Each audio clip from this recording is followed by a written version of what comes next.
A few years ago, I swore I'd never touch a Ouija board again. Not because I'm superstitious, because something answered us. And I still hear it scratching at my bedroom door some nights.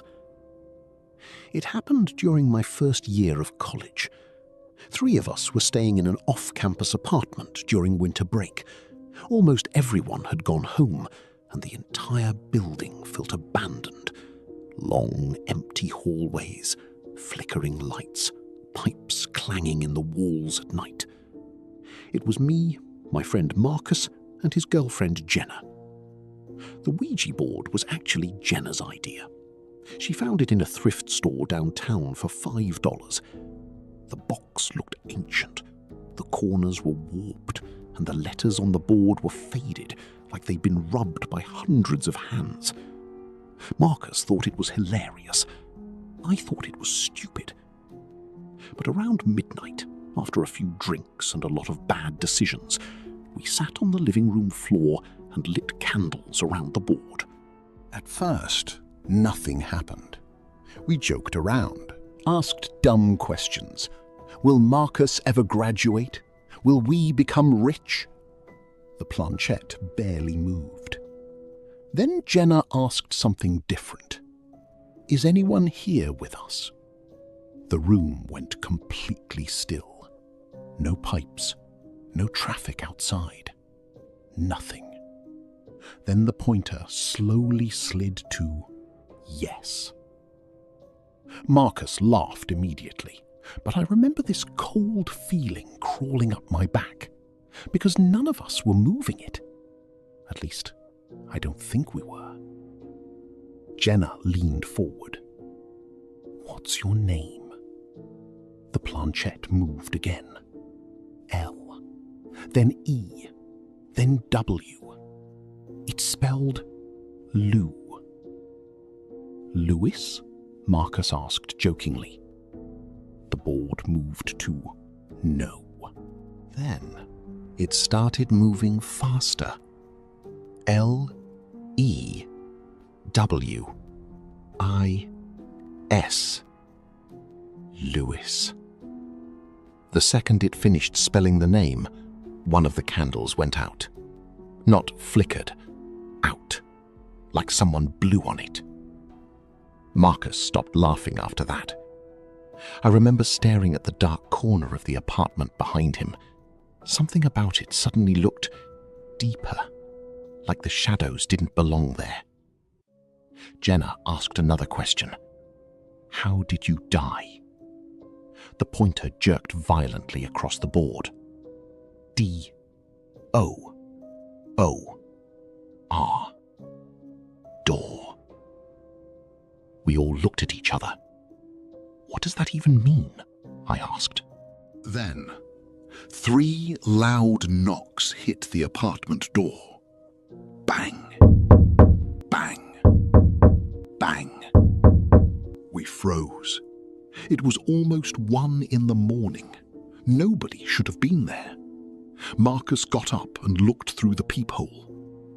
Nobody. The hallway was empty.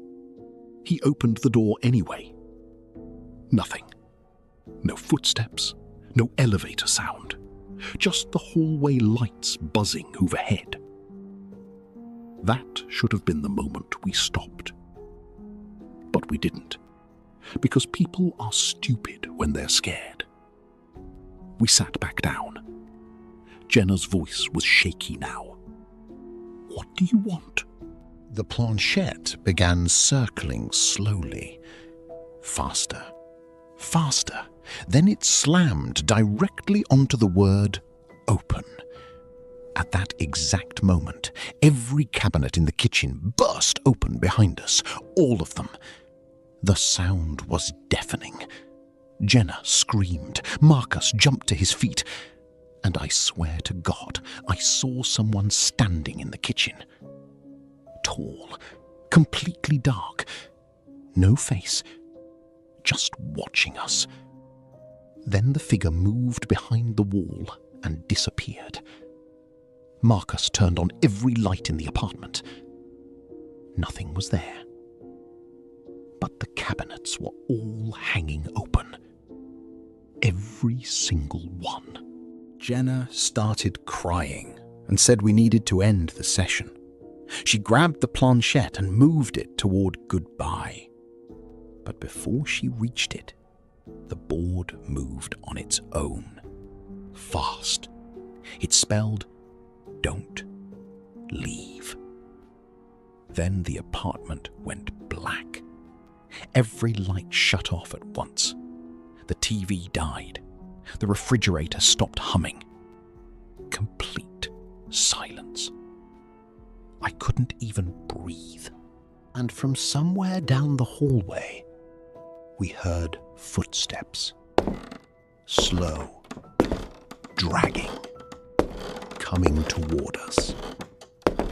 Step, drag, step, drag. Closer and closer. Marcus whispered, "Don't move." The footsteps stopped right outside the living room. Then came the scratching, right against the wall beside me. Long, slow, like fingernails dragging across wood. I turned my phone flashlight on, and written across the wall, fresh, deep, like they'd been carved with a knife, was one word. Open.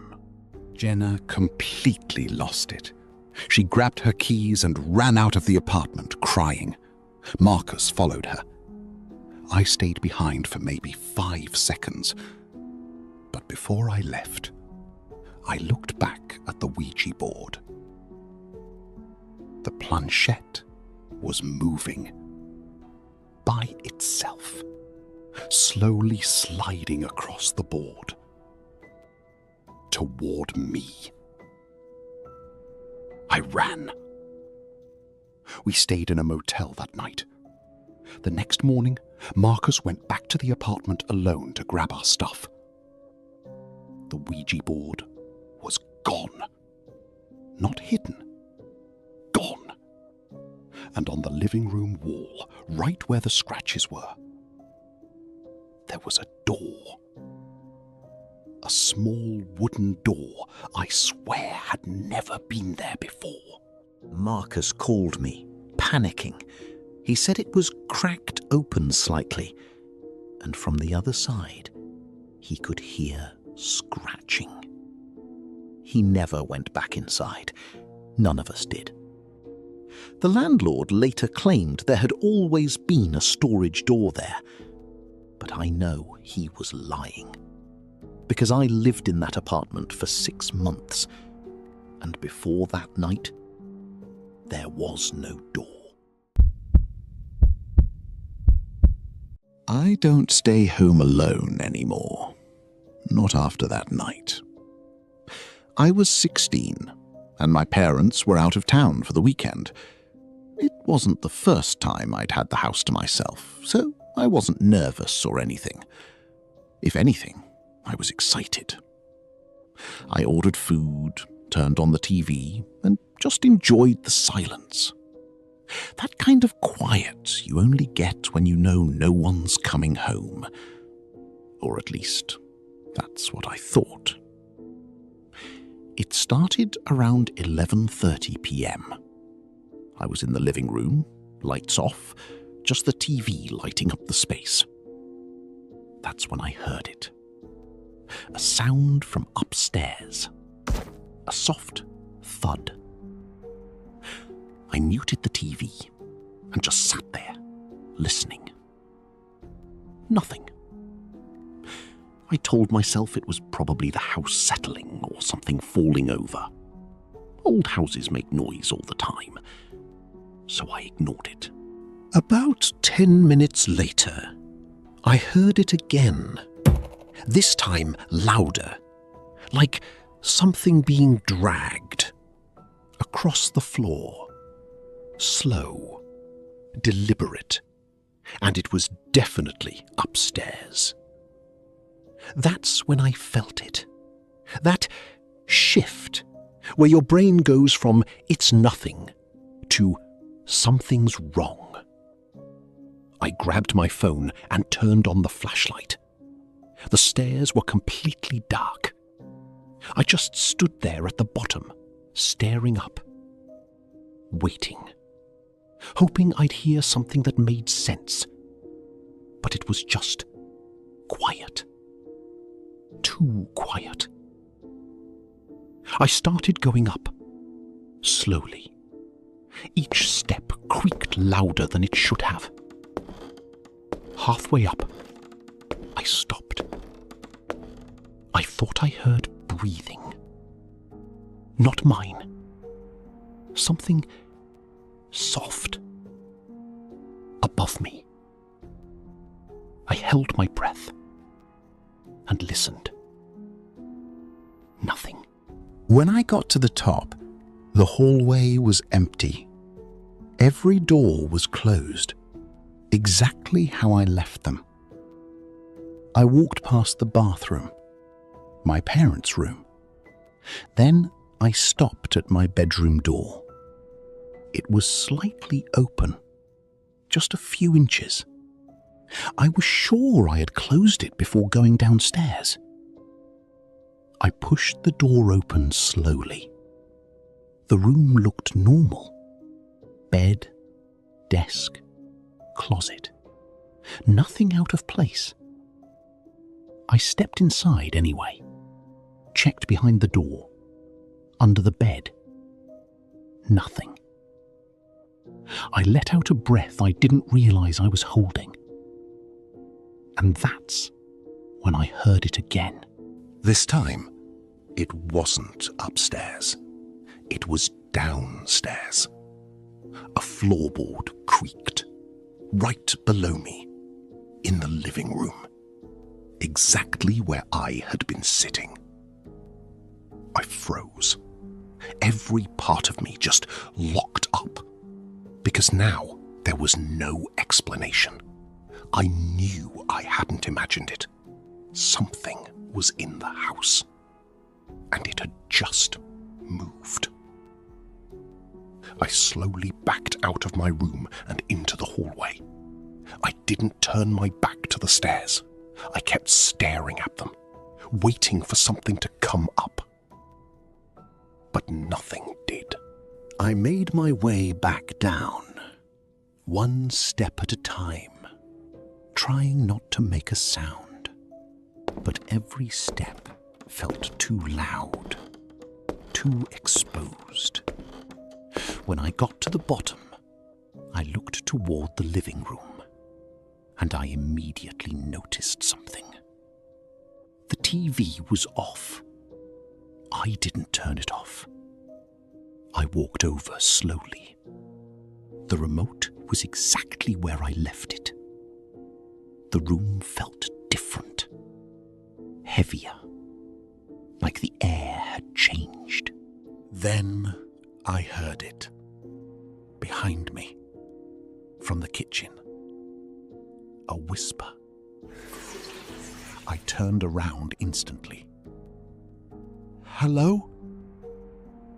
My voice didn't sound like mine.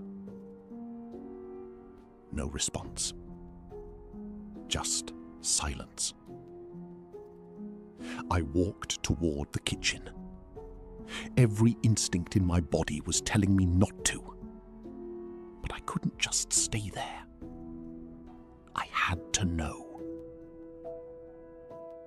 The kitchen light was off, but there was just enough light from the hallway to see inside.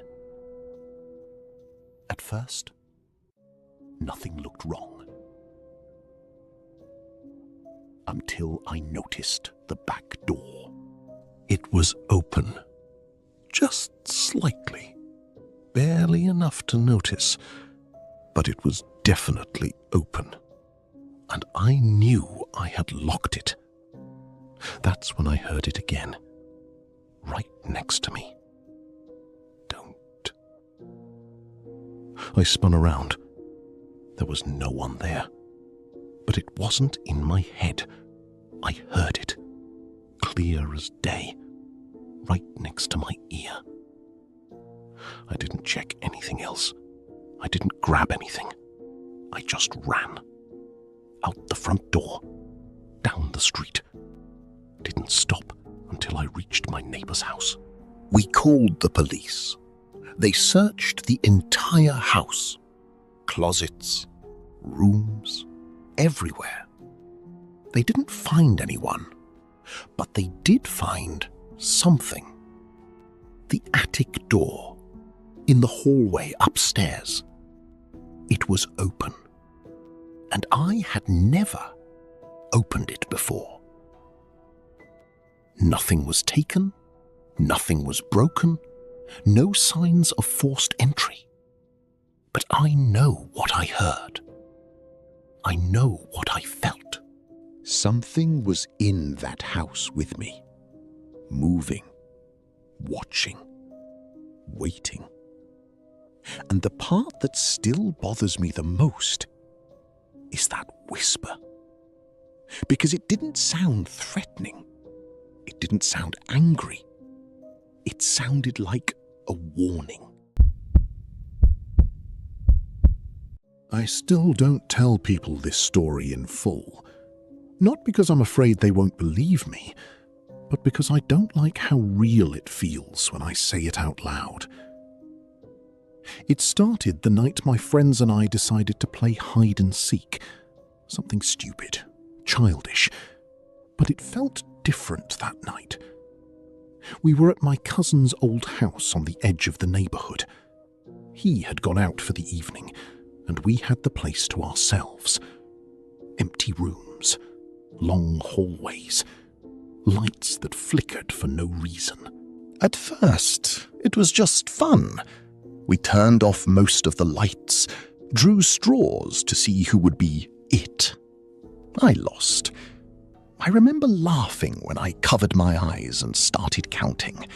10, 20, 30, hearing footsteps scatter in all directions, doors opening, whispered giggles, the usual chaos. But something changed around the time I hit 60. The house got too quiet. Not normal quiet. Not everyone found a good hiding spot quiet. This was the kind of quiet where even your own breathing sounds too loud. I called out, "Ready or not, here I come," trying to break the tension. No answer. Just silence pressing in from every direction. I started searching the downstairs first. Kitchen, living room, bathroom. Nothing. No signs of anyone. That's when I noticed something odd. The front door was still locked from the inside, which meant nobody had left. They were still here. I went upstairs. Each step creaked like it was warning someone. The hallway felt longer than it should have, warped almost, like the house was stretching away from me. "Guys?" I said again. Still nothing. I checked the first bedroom. Empty. Second bedroom. Empty. Closet. Empty. My stomach started tightening. This wasn't funny anymore. Then I heard it. A soft knock. Not loud. Not urgent. Just tap. Tap. Tap. It came from the far end of the hallway. The last room. The one with the door slightly cracked open. I remember telling myself it was probably someone messing with me, trying to scare me. That's what I wanted it to be. But my feet kept moving anyway. Step by step, I walked toward that door. The hallway light above me flickered once, twice, then stayed dim, like it was struggling to stay on. The knocking stopped. Now there was only silence again. I reached the door. and I swear I didn't want to open it. But I did. The room was dark, completely dark. No window light, no shapes at first. I reached for the wall switch. That's when I heard breathing. Not mine. Not from behind me. Inside the room. Slow. Controlled. Like someone was trying very hard not to be heard. Okay, very funny, I whispered, forcing a laugh that didn't sound real. No response. Then I saw it. A closet door, slightly open, just a crack, and from inside, something shifted. Not fast, not aggressive, just aware, like it knew I was looking at it. My heart started pounding so hard I could hear it in my ears. I took one step back. "All right, game's over," I said, louder this time. "Come out." A pause. Then the closet door creaked open a little more, and something whispered, "You weren't supposed to find this room." My body went cold, because that wasn't any of my friends' voices. I backed out of the room immediately, slamming the door shut. My hands were shaking so badly I could barely grip the handle. I turned to run. And that's when I noticed something that made my stomach drop completely. All the other rooms behind me, their doors were now closed. Every single one. I didn't remember closing them. And then, from inside the hallway walls, I started hearing it. Knocking again. But not from one place. From all around me. Left, right, above me, behind me. Like the house itself was playing the game now. I ran downstairs. I didn't care about rules anymore. I just needed out. But the front door was gone. Not locked. Gone. Just a wall where it should have been. And behind me, the knocking stopped, replaced by footsteps. Slow, deliberate, coming down the stairs. I didn't turn around. I didn't want to know what was following me. I just remember backing into the corner of the living room, staring at the empty space where the door used to be, realizing something that made my entire body go numb. We weren't playing hide and seek in the house anymore. Something else was playing with us. And it had already found me first.